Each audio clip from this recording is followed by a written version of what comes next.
Assalamualaikum warahmatullahi wabarakatuh. Halo semuanya, jumpa kembali dengan saya, Karstu. Apa kabar kalian semua? Semoga kalian selalu sehat, baik, dan tentunya dimudahkan segala urusannya oleh Tuhan Yang Maha Esa. Amin, amin, ya rabbal alamin. Oke, seperti biasa, kali ini saya akan menceritakan sebuah kisah horor. Dan bagi kalian yang baru bergabung di channel kami, jangan lupa klik tombol subscribe-nya. Klik juga lonceng notifikasinya serta like video ini agar kalian semua tidak ketinggalan cerita-cerita menarik dan terbaru, tentunya dari channel kami. Oke, terima kasih. Dan langsung saja tanpa berlama-lama lagi. Bagaimana kisahnya? Ini dia ceritanya. Indana. Orang-orang kampung menyebutnya sebagai putri nyasar dari kota. Padahal seumur hidupnya Indana tumbuh besar di desa ini. Di antara sawah, jalan makadam, dan juga tiang listrik yang cuma menyala setengah malam.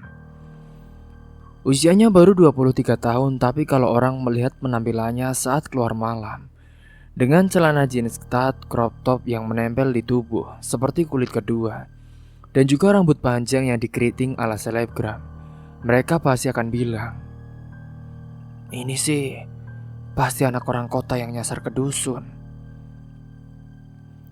Indana tinggal berdua dengan ibunya, Bu Iza, seorang perempuan tua yang disegani dan juga dihormati. Ia adalah ketua pengajian ibu-ibu setiap malam Jumat di musola kecil belakang pos ronda. Dari mulut Bu Iza sering keluar kata-kata yang menyejukkan, dalil-dalil tentang aurat, akhlak perempuan, dan juga larangan bergaul bebas. Tapi ironisnya, setiap pulang dari pengajian, perempuan itu harus melihat anak perempuannya sendiri duduk di teras rumah dengan make up belum dibersihkan, tawa cekikakan dari grup WhatsApp teman tongkrongan, dan juga bau parfum yang wanginya lebih kuat dari bau dupa musola. "Indana, tutup orotmu nak. Ibu malu loh kalau kamu begitu terus." Suara Bu Iza pelan suatu sore saat itu, saat Indana pulang dalam keadaan mata sembab, entah karena menangis atau karena alkohol yang belum hilang efeknya. Indana menjawab tanpa menoleh saat itu. Ia pun hanya memoles ulang lipstiknya di depan kaca kecil, tepatnya di depan meja ruang tamu. "Berisik banget sih, Bu. Ibu yang malu atau ibu takut karena orang kampung ngomongin ibu? Hah?" "Ya keduanya, nak. Kamu gak lihat apa? Orang di desa kita ini semuanya alim, kamu kok malah penampilannya gini sih, nak?" ucap Bu Iza dengan pendek. Di rumah itu juga ada satu anak lelaki remaja, kelas 2 SMP, namanya Rifki. Dia bukan adik kandung Indana, tapi sejak kecil ia sudah dirawat oleh Bu Iza karena ayahnya, adik dari almarhum suami Bu Iza, meninggal dalam kecelakaan. Ibunya kabur ke Batam dengan lelaki lain. Jadi sejak umur 3 tahun, Rifki sudah tidur di tikar yang sama dengan Indana, makan dari piring yang sama, dan sekarang jadi satu-satunya laki-laki di rumah itu, walaupun masih dibilang anak-anak. Rifki ini adalah seorang pendiam, sering terlihat membersihkan musola, menyapu halaman, atau duduk membaca komik sambil menunggu nasi matang. Tapi dia juga sering terlihat memperhatikan kakaknya Indana diam-diam. Mata polosnya kadang mengikuti gerak tubuh kakak angkatnya itu saat sedang mengganti baju atau sekedar berjalan ke kamar mandi dengan handuk tergantung di leher. Ada sesuatu yang tumbuh di hati Rifki yang belum dia mengerti sepenuhnya. Indana bukanlah perempuan bodoh. Dia lulusan SMK jurusan tata kecantikan. Dan sebenarnya ia ini bisa bekerja di salon kota kalau mau, tapi dia memilih untuk tetap tinggal di desa. Katanya biar bisa menemani ibunya. Nyatanya ketika malam-malamnya lebih banyak dihabiskan di luar rumah, menumpang motor teman-teman prianya dari kawasan kota. Beberapa di antaranya anak sales rokok. Ada juga yang sopir travel dan juga satu dua lelaki bertato yang punya bengkel kecil di pasar. Kadang Indana pulang tengah malam, kadang juga subuh. Kadang tidak pulang sama sekali. Bu Iza juga sudah terlalu lelah untuk memarahinya. Peringatan demi peringatan hanya masuk telinga kanan, lalu keluar telinga kiri. Bahkan pernah sekali Bu Iza mendatangi tongkrongan anak-anak muda itu, tepatnya di pinggiran lapangan. Hanya untuk melihat Indana yang sedang merokok sambil duduk di boncengan motor seorang pria.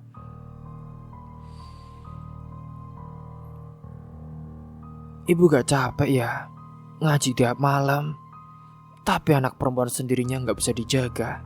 Aduh, kalau saya sih malunya bukan main, Bu, kata salah satu ibu-ibu di pengajian. Bu Iza hanya menunduk. Dia tahu dalam setiap doa pengajian itu pasti terselip satu nama yang diam-diam disebut oleh semua bibir ibu-ibu itu, yaitu Indana. Entah itu sebagai permintaan agar bertobat atau sebagai contoh buruk yang tidak boleh ditiru anak-anak mereka. Meskipun begitu, Indana tetap punya sisi lembut. Dia yang selalu memijat kaki ibunya tiap malam. Meski habis pulang dari luar, dia juga kadang memandikan Ibu Iza saat ibunya sedang sakit dulu, ataupun ketika ibunya saat itu pernah terkena demam. Dia juga tak pernah lupa untuk membeli obat darah tinggi dan juga minyak kayu putih. Hanya saja begitu malam datang, dia kembali menjadi dirinya yang lain, seperti dua kepribadian yang hidup dalam tubuh yang sama. Yang tidak diketahui oleh Bu Iza, sebenarnya Indana itu sama, tapi ia memang bekerja sebagai wanita penghibur ketika di malam hari. Indana, kamu itu gak takut toh? Orang lo bilang kamu suka main sama anak-anak kota, suka mabuk, suka maksiat, suka main sama laki-laki. Emang kamu gak takut dengan omongan-omongan itu? Tanya tetangga sebelah, Pak Darsan. Pada suatu pagi saat Pak Darsan ini di depan rumahnya ketika melihat Indana sedang menyapu halaman depan. Indana hanya tersenyum sambil mengangkat alis. Takut? Pak Darsan takut? Wong saya yang jalanin hidup kok harus takut sih, Pak? Lebih baik Bapak diam sajalah. Gak usah ngurusin hidup saya, Pak. Jalan hidup itu jangan sampai melenceng. Hidup ini bukan sekedar jalan-jalan malam, Indana. Ada waktu yang harus dipertanggungjawabkan. Indana tidak menjawab lagi. Dia pun hanya masuk ke dalam rumah mengambil helm. Dan tak lama kemudian suara motor metiknya meraung meninggalkan gang. Rifki yang melihat dari dalam rumah hanya bisa menggenggam kuat bukunya. Ada rasa kesal yang tidak bisa ia ucapkan. Dia pun pernah coba menegur kakaknya, tapi Indana hanya mencubit pipinya sambil tertawa. Sudah, kamu kayak ikut-ikutan berisik sih, Dek. Adik kecil itu gak usah ikut-ikutan dakwah. Aku tahu mana yang benar, mana yang salah, ucap Indana saat itu. Singkat cerita, pada suatu malam saat Indana pulang lebih awal dari biasanya. Ketika itu ia pukul 9. Rumah pun sudah gelap, Bu Iza sudah tertidur. Rifki masih terjaga duduk di teras sambil menonton video tutorial pelajaran IPA di HP-nya. Begitu motor Indana berhenti di depan rumah, ia pun segera berdiri. Kak, tadi Bu Guru nanyain Kak Indana. Katanya dulu pernah jadi juara make up antar sekolah ya, Kak? Indana tersenyum saat itu. Iya, kakak pernah. Kenapa? Tapi kakak juga gak melanjutin lah, Dek. Capek ngejar lomba-lomba, ujung-ujungnya gak bikin kenyang juga. Tapi kakak keren loh, Kak. Waktu aku lihat fotonya di majalah dinding sekolah, kakak kelihatan beda. kayak orang penting. Indana menatap adik angkatnya itu agak lama. Lalu dia duduk di sebelah Rifki menghela nafas panjang. Kamu tahu gak, Rif? Kadang kakak tuh pengen jadi kayak ibu tahu. Duduk di musola, dengerin ceramah, mengaji. Tapi tiap kakak coba, selalu ada suara yang bilang, itu bukan kamu. Kamu bukan perempuan alim. Kamu perempuan bebas. Ya suara itu keras banget, Rif. Banyak banget ocehan-ocehan dari orang-orang juga yang mandang kakak tuh layaknya wanita haram. Rifki tidak mengerti sepenuhnya ucapan dari kakaknya. Tapi dia tahu satu hal. Kakaknya sedang berperang bukan dengan siapa-siapa, tapi dengan dirinya sendiri. Malam itu untuk pertama kalinya sejak lama Indana tidur tanpa make up, tanpa parfum, hanya mengenakan kaos longgar dan juga celana tidur. Ia bahkan sempat membantu Rifki merapikan buku-bukunya sebelum tidur. Bu Iza mengintip dari balik pintu, matanya berkaca-kaca, mungkin dalam hati ia berdoa. Semoga anaknya kembali lagi ke jalan yang benar. Tapi kali itu, singgahnya, semua tak berselang-selang lama. 2 malam kemudian Indana kembali ke kebiasaan lamanya. Kali ini ia memakai jaket kulit dan juga sepatu boots. Bibir merah menyala, rambut disanggul acak. Dia bahkan tidak pamit saat keluar. Rifki hanya menatap dari dalam rumah malam itu. Hujan turun dan Indana tak kunjung pulang hingga pagi tiba. Singkatnya pada waktu itu, singkat cerita, saat matahari baru naik separuh ketika mobil hitam berhenti di mulut gang sempit yang mengarah ke rumah Bu Iza. Mobil itu besar, mewah, mengkilap seperti baru keluar dari showroom, dengan plat nomor yang biasa dipakai pejabat atau pengusaha besar. Pintu belakang terbuka perlahan, dan dari dalamnya turun seorang perempuan dengan rambut acak tak beraturan. Bibir merah masih menyala meski sebagian luntur, dan baju yang jelas-jelas bukan untuk dipakai di pagi hari di desa. Itu adalah Indana, lengkap dengan tas mahal di tangan kiri dan wajah lelah tapi masih congkak. Dia melangkah pelan ke rumah, sementara dari balik jendela, dari balik pintu warung, dari pojokan teras rumah warga, mata-mata itu menyorot tajam. Tak perlu teriak, tak perlu celetukan, cukup lirikan dan bisik-bisik yang bergerak lebih cepat dari angin. Dunia kampung memang sempit dan kabar di kampung lebih cepat daripada berita di TV nasional. Indana tahu dia dilihat. Dia bahkan sempat tersenyum tipis. Bukan untuk menyapa, tapi untuk menyakiti. Karena setiap senyum yang ia berikan pagi itu adalah racun bagi para tetangga yang sudah gemas menunggu kejatuhannya. Indana tuh gak punya sopan santun banget sih anak. Hari gini kok baru pulang. Mana dandanannya menor banget lagi. Itu pasti sih dia jadi wanita penghibur. Ucapan-ucapan itu dilakukan dan dilontarkan oleh ibu-ibu yang ada di warung. Semalam ia memang tidak pulang, bukan karena kecelakaan, bukan karena nginep di rumah teman, tapi ternyata karena dia sedang berada di sebuah kamar hotel bintang 5 di kota yang jauhnya lebih dari 1 jam perjalanan dari desa, bersama seorang pria tua. Dia adalah pejabat dinas yang punya hobi koleksi perempuan muda dari kampung.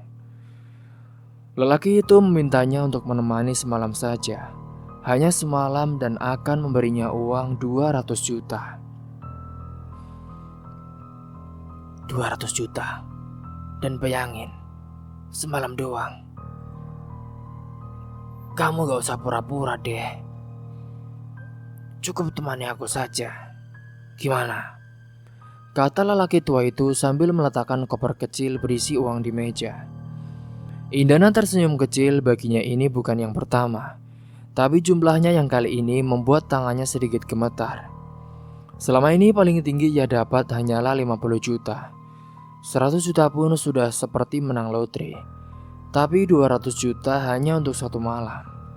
Dunia ini memang kotor, dan ternyata kotoran yang paling dalam juga yang paling mahal harganya. Setelah semua selesai dan pria itu pun tidak tertidur dengan mulut menganga. Ketika akhirnya ia benar-benar sudah pulas setelah disamping oleh Indana. Indah pun bangun. Ia mandi air hangat dan ringan lalu keluar kamar, membawa koper itu.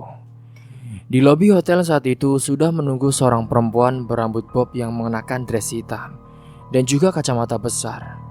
Dia adalah bosnya yang selama ini jadi perantara antara para lelaki berduit dengan gadis-gadis sepertinya. Kamu tahu peraturannya kan? Kata si perempuan sambil menyodorkan amplop besar. Iya bos. Ya udah, kita setengah-setengah. Indana tak protes. Ia sudah paham dari awal, ia pun hanya mengangguk lalu membuka amplop itu. Uang 100 juta dalam bentuk pecahan 50 ribuan, terbungkus rapi. Ia tidak menghitung, tak butuh validasi. Dia tahu perempuan itu lebih pintar soal uang. Dan pagi itu setelah diantar supir bosnya, dia pun kembali ke rumah dengan membawa tas baru, sepatu mahal dan juga rencana-rencana pemborosan. Uang yang ia dapat bukan untuk ditabung, tidak untuk beli tanah atau rumah. Indana punya prinsip bahwa hidup bukan untuk nanti. Hidup ya sekarang dan sekarang. Dia ingin beli iPhone terbaru, beli jam tangan mahal, beli parfum yang cuma bisa dibeli di toko bebas. Dia juga ingin mentraktir teman-temannya, beli kopi mahal dan kirim uang ke dua nenek tua yang tinggal di ujung desa, yang dulu pernah memberinya nasi waktu dia kabur dari rumah. Uang 100 juta bagi Indana bisa saja habis dalam satu waktu. Sudahlah, yang penting aku kan gak munafik. Aku gak pernah bilang aku suci. Aku juga gak pernah ngajak orang jadi sepertiku. Tapi aku juga gak mau ya pura-pura jadi orang so alim hanya demi diterima di kampung. Kalau aku sih gak mau ya jadi itu. Gak perlu. Begitu kata Indana suatu hari kepada temannya. Dan begitulah dia menjalani hidup. Bukan perempuan suci, bukan juga perempuan jahat sepenuhnya. Seperti bayangan di cermin yang selalu mengikuti, tapi tak pernah benar-benar bisa disentuh. Saat dia membuka pintu rumah, Bu Iza sudah berdiri di balik tirai, dengan mata merah dan kantung mata yang menggantung berat. Rifki masih tidur, belum tahu apa yang terjadi saat itu. Tapi suara orang menggunjing dari luar rumah sudah terdengar lebih jelas dari suara yang berkokok. Nih, itu Indana tuh. Dia pulang dijemput mobil pejabat, pakai gini. Kok gak malu ya sama ibunya? Ibunya kan, padahal saat itu Indana benar-benar tak memperdulikan ucapan-ucapan dari tetangganya. Capek bu, kalau dengerin ucapan-ucapan tetangga. Udah, ibu gak usah banyak ikut campur. Aku mau istirahat. Dan seperti biasa Bu Iza tak membalas. Ia hanya menunduk menahan nafas. Dalam hatinya dia sudah berhenti berharap terhadap anak perempuannya. Tapi dia tidak pernah berhenti berdoa. Indana, uang itu gak akan bisa beli harga diri, nak. Bu, harga diri di kampung ini cuma buat pajangan, Bu. Aku cari hidup, bukan pengakuan. Jawab Indana sambil menaruh tasnya dan langsung menuju dapur. Bu Iza duduk pelan di kursi tua ruang tengah. Ia tahu anaknya bukan perempuan baik-baik, tapi ia juga tahu bahwa hidup tak selalu seperti pengajian. Tak semua orang bisa jadi ahli surga dan kadang orang yang hidup di lumpur juga bisa lebih jujur daripada mereka yang sibuk bersih-bersih wajah tapi hatinya busuk. Beberapa hari kemudian Indana pun terlihat di pasar, membeli emas, membeli pakaian baru, membelikan ponsel baru untuk Rifki. dan juga membagikan uang untuk seorang pengemis tua yang duduk di pojok los ikan. Wanita macam apa itu? Maksiat di malam hari. Uangnya malah disedekahkan di siang hari. Setan pun bingung mencatatnya apa ya. Sudahlah bu, gak usah banyak komentar. Biarkanlah. Yang penting kan kita berharap semoga anak kita gak seperti dia bu, saut ibu-ibu yang lain. Indana tak peduli dia tak minta dicatat. Dia hanya hidup bukan untuk jadi contoh, bukan untuk dicaci. Dia hanya ingin hidup dengan caranya. Mau keliru mau benar, biarlah itu jadi urusan dirinya dengan Tuhan. Karena dia tahu semua manusia kotor, hanya saja ada yang pandai menyembunyikan bau busuknya. Dan ada yang sepertinya terlalu jujur hingga dunia memaki. Dan pagi itu sebelum kembali masuk ke rumah, ia berdiri sejenak di depan kaca jendela, menatap wajahnya sendiri saat itu. Aku tahu aku kotor, tapi ini aku. Dan aku gak mau kelihatan sok suci di depan ibu-ibu, orang-orang. Aku mau jadi diriku sendiri apa adanya. Seiring berjalannya waktu, kini singkatnya, di tempat kerja Indana biasanya, lampu sorot berputar-putar di langit-langit gelap malam itu, menghujam lantai seperti badai cahaya. Musik berdentum, udara dipenuhi asap rokok dan juga aroma alkohol. Di balik bar panjang dengan neon ungu, Indana berdiri mengenakan dress pendek hitam, memegang nampan berisi minuman. Senyumnya profesional, tapi matanya waspada. Dia tahu tempat ini bukan surga, tapi juga bukan neraka. Ini hanya ruang persinggahan hidupnya, tempat dia mencari nafkah, tempat dia melarikan diri dari label kampung. Hingga saat itulah langkah seorang laki-laki membuatnya membeku. Lelaki itu datang dari pintu masuk belakang, duduk dengan kikuk di salah satu sofa VIP. Celananya hitam rapi, kemeja putih dimasukkan. Wajahnya bersih tanpa ekspresi. Tapi Indana tahu betul siapa dia. Dia adalah Nizam, keponakan Kiai Marsudi dari kampungnya sendiri. Lelaki yang tiap malam tidur di musola, yang dulu pernah dengan bangga menegur Indana di depan ibu-ibu karena pulang malam. Lelaki yang di hadapan warga selalu berbicara tentang akhlak, syariat, dan hijab, yang pernah berkata, "Perempuan seperti Indana itu tak pantas hidup di desa yang bersih ini.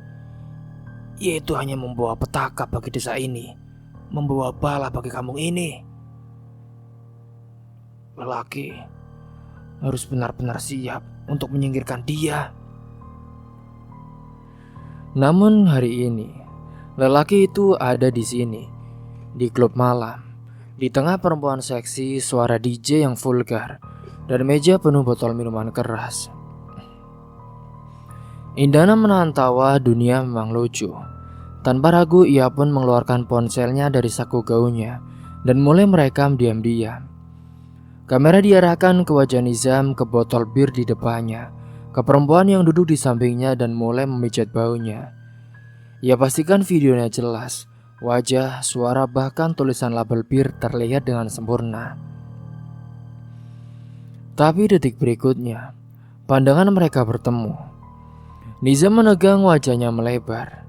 Wajahnya pucat seperti terendam air es, dan seketika saat itu dia pun berdiri menghampiri Indana dengan langkah cepat. "Hah? Indana? Apa yang kamu lakukan? Cepat, hapus video itu. Cepat!" bisiknya dengan suara gemetar.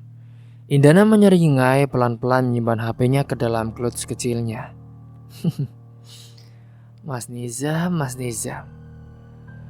Ustadz muda kampung kita. Aduh, gak nyangka ya, kita bisa bertemu di tempat maksiat beginian. Yang katanya perempuan itu harus dijaga, yang katanya aku wanita haram, tahu-taunya dia malah di sini. Aduh. Indana, tolong ya, aku mohon hapus videonya. Cepat. Aku mohon Indana. Kalau orang kampung tahu, aku bisa habis. Kalau enggak kenapa emangnya, Mas? Jawab Indana. Cepat hapus Indana. Indana melipat tangan di depan dada. Dulu, kamu hina aku ya bang. Bilang aku perempuan murahan. Sekarang kamu di tempatku kerja. Sama-sama murahan dong berarti. Niza mencoba merebut tasnya, tapi Indana cepat menghindar dan memanggil security saat itu. Lelaki itu pun langsung kabur tertunduk malu dan terbirit-birit, meninggalkan tempat itu. Indana mengira semuanya akan selesai di situ, bahwa ketakutan Nizam akan cukup untuk membuatnya menjauh. Tapi dia salah besar. 2 malam kemudian, seorang lelaki muda bertato, wajah asing dan berbadan kekar datang ke klub dan langsung memboking Indana dengan harga 2 kali lipat dari biasanya. Lelaki itu sopan, manis, dan terlalu banyak senyum. Indana sempat curiga, tapi uangnya besar, banyak. Dan malam itu, mereka pun akhirnya habiskan waktu di hotel pinggiran kota. Namun tak seperti biasanya lelaki itu. Ia merekam diam-diam saat mereka sedang berjumbu. Lalu keesokan harinya, Indana dibiarkan sendiri di kamar hotel. Sedangkan video itu entah sudah dikirim kemana. Seminggu kemudian Indana menerima tawaran dari orang yang sama. Tapi kali ini bukan untuk kencan biasa. Lelaki itu mengajaknya pulang kampung, katanya ada acara. Ada pesta keluarga dan Indana diminta untuk ikut. Ia diminta untuk sebagai teman bisnis. Nantinya agar dikenalkan kepada kolega. Indana sebenarnya ragu, tapi godaan uang dan rasa penasaran mengalahkan logika. Dia pun ikut dan disinilah malah petaka bermula. Singkatnya pada saat itu mereka sampai di desa saat malam. Mobil pun diparkir di halaman masjid karena alasan rumah keluarga penuh. Katanya hanya sebentar, hanya menunggu jemputan berikutnya. Tapi yang terjadi pada saat itu, lelaki itu mulai mencumbunya lagi di dalam mobil. Dan sebelum Indana sempat menyadari ada yang janggal, suara keributan dari luar mengguncang mereka. Warga sudah berkumpul, seseorang mengetuk keras jendela mobil. Senter diarahkan langsung ke wajah Indana, lalu teriakan pecah. Woi, itu Indana, itu di dalam mobil sama laki-laki. Cepat, ngapain dia? Kok bisa-bisanya ya, di depan masjid malah diam-diam begitu? Pintu mobil pun dibuka paksa. Rambut Indana ditarik, lelaki tadi sudah kabur entah kemana. Dan warga langsung menghakimi tanpa ampun. Beberapa menarik bajunya, sebagian menampar pipinya. Yang lain melemparkan sandal dan juga batu kecil sebagai bentuk hukuman yang telah dilakukan karena telah mengotori rumah itu. Dasar perempuan jalang, sialan kamu ya. Nodai desa kami, nodai masjid kami dengan perbuatanmu. Maksudnya di depan masjid. Dasar orang gila, gak ada otak. Wanita sundal sepertimu. Pantasnya itu kamu setan ya, bukan manusia. Hinaan-hinaan terus datang pada saat itu. Indana mencoba menjelaskan, menangis memohon, tapi tidak ada yang mau mendengarnya. Bahkan Nizam datang dan berdiri paling depan dengan tatapan penuh benci dan juga suara lantang memimpin massa. Dia memang begitu dari dulu, Pak. Lihat sekarang.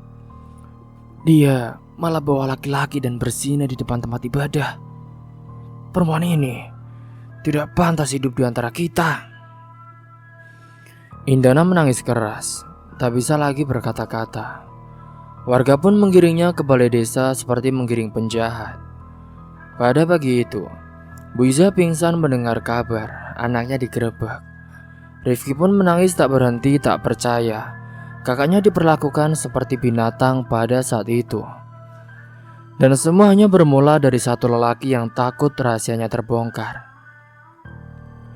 Pada malam harinya, video Indana di mobil tersebar.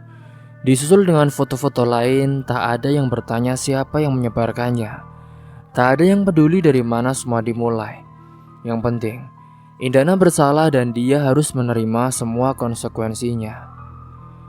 Hari itu pun tubuhnya lebam, mentalnya remuk.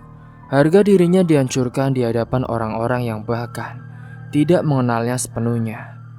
Dan Izam, dia tetap berdiri di mimbar musola seminggu kemudian, berceramah soal kehormatan perempuan, tentang akhlak, tentang perempuan jalang yang merusak tekanan kampung. Tidak ada yang tahu siapa sebenarnya dalang dari semua ini, tapi Indana tahu. Dan saat dia duduk di ruang sepi, sendirian, luka belum kering, matanya memandang ke langit malam. Ia berbisik, "Kalian bisa hancurkan tubuhku, tapi tidak bisa hancurkan ingatanku." Karena suatu hari nanti, ingatan itu akan bicara, dan belum tentu semua orang siap untuk mendengarnya. Setelah kejadian itu, udara pagi itu terasa dingin menusuk tulang. Langit tampak labu dan suara ayam pun enggan berkokok. Di dalam kamar kontrakan kecil yang jauh dari pusat desa, tubuh Indana kini sudah tergeletak lemah. Matanya kosong menatap langit-langit. Nafasnya berat dan pendek-pendek. Sesekali ia menggeliat memegangi bagian bawah perutnya yang nyeri hebat. Di bagian pinggang, lebam ungu masih membekas. Hasil tendangan keras yang ia terima saat amukan masa kemarin meledak tanpa kendali. Ia tidak tahu siapa yang menendang, siapa yang menampar, atau siapa yang menyiram air ke tubuhnya yang setengah telanjang saat itu. Wajah-wajah warga seperti kabur di ingatannya, tapi ia ingat betul suara mereka. Suara yang menghakimi, menghina, mengutuk seperti tidak berasal dari manusia. Mungkin dari kebencian atau mungkin dari rasa iri yang sudah terlalu lama membusuk dalam dada-dada munafik itu. Tubuh Indana kurus kering, pipi tirus, mata cekung, kulit pucat. Tak ada lagi yang tersisa dari gadis cantik itu.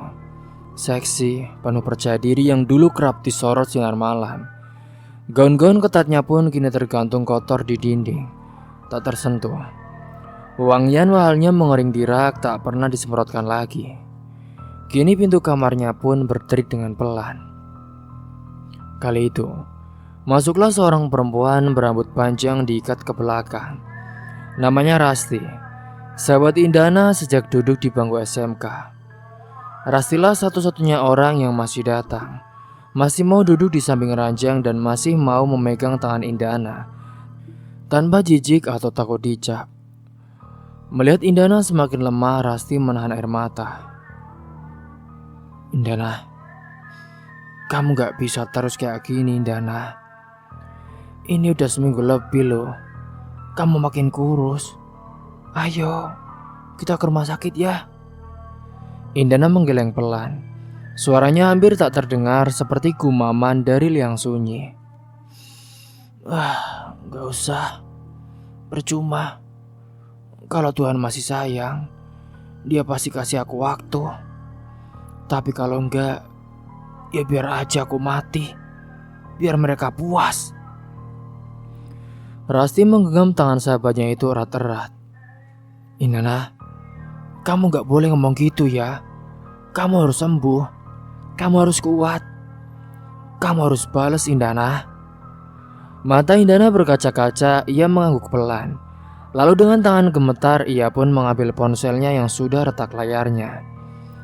Dibukanya galeri, lalu ditujukannya sebuah video pada Rasti. Video yang ia rekam sendiri malam itu di klub.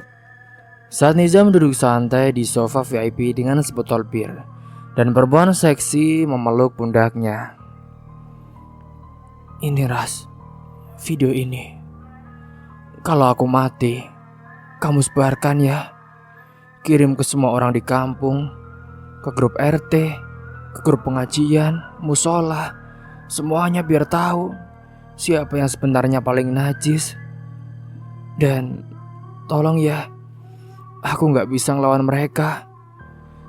Tapi aku juga gak mau mati dalam fitnah. Setidaknya biar mereka tahu aku bukan satu-satunya yang kotor." Rasti mengangguk saat itu. Ia mengangguk sambil menangis. Ia pun menyalin video itu ke ponselnya sendiri, menyimpannya dengan kode nama yang hanya dia yang tahu. Lalu ia peluk tubuh Indana yang menggigil. Hari demi hari berlalu, Indana tak kunjung membaik. Ia semakin lemah setiap bangun pagi. Tubuhnya seperti ditusuk dari dalam. Perutnya sering berdarah entah akibat luka dalam atau efek pukulan keras dulu. Tapi ia tak pernah mau berobat.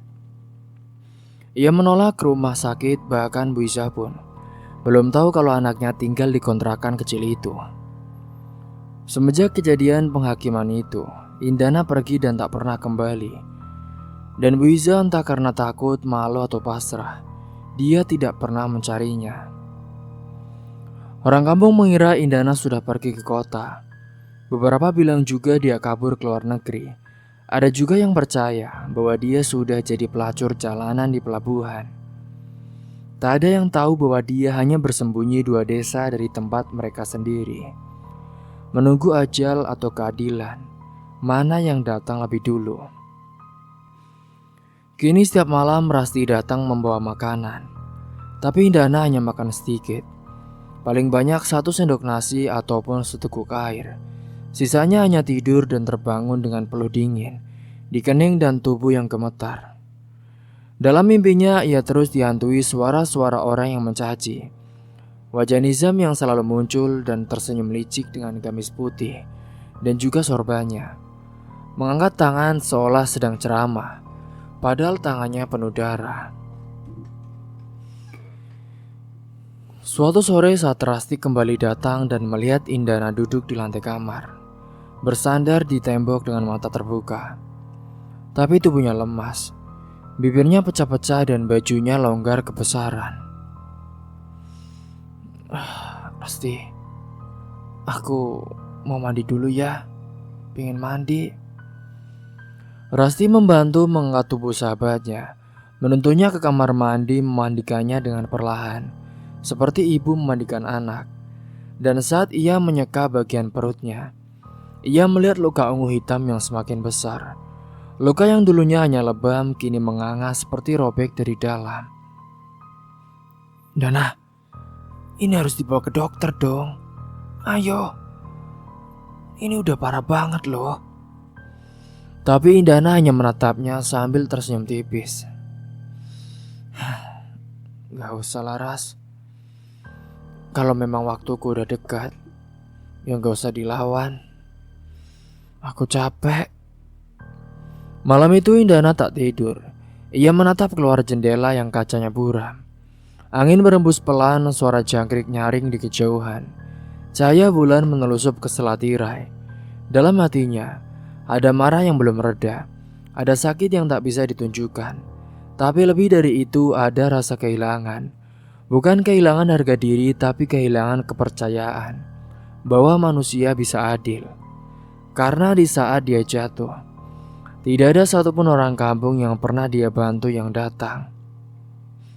Tidak ada satupun dari mereka yang dulu menerima sedekah darinya membela datang. Semua diam, semua ikut melempar batu. Indana tahu dia bukan perempuan suci, tapi dia juga bukan monster. Dia hanya perempuan yang pernah salah memilih jalan hidup. Tapi sayangnya dunia tidak memberi kesempatan kedua. Dunia hanya tahu cara menghukumnya tanpa ampun. Hingga semakin hari, kini tubuh Indana makin memburuk. Bibirnya membiru, tangan dan kakinya dingin, nafasnya berat, dan ia mulai meracau. Rasti duduk di sampingnya sambil terus menggenggam tangannya. Rasti, kalau hari ini aku udah gak bangun lagi, tolong janji ya Ras. Janji apa Dan? Janji apa? Kamu harus kuat loh.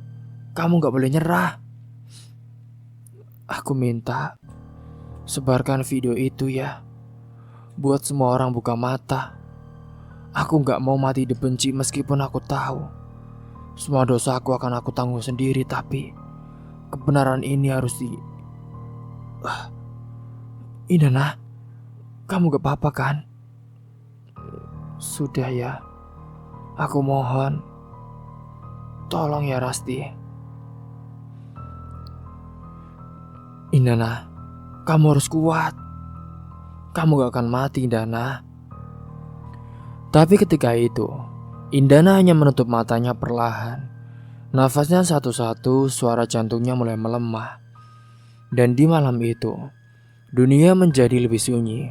Tapi kebenaran belum disuarakan. Dan kebenaran akan segera mengguncang. Indana sudah tak kuat itu. Ia pun akhirnya meninggal dunia di depan sahabatnya. Sampai di sini dulu kisahnya. Tunggu kelanjutannya di part selanjutnya. Mungkin itu saja yang dapat saya sampaikan, kurang lebihnya mohon maaf. Apabila ada salah kata ataupun ucapan yang kurang berkenan bagi kalian semua. Sampai jumpa di cerita selanjutnya. Akhir kata dari saya. Wassalamualaikum warahmatullahi wabarakatuh.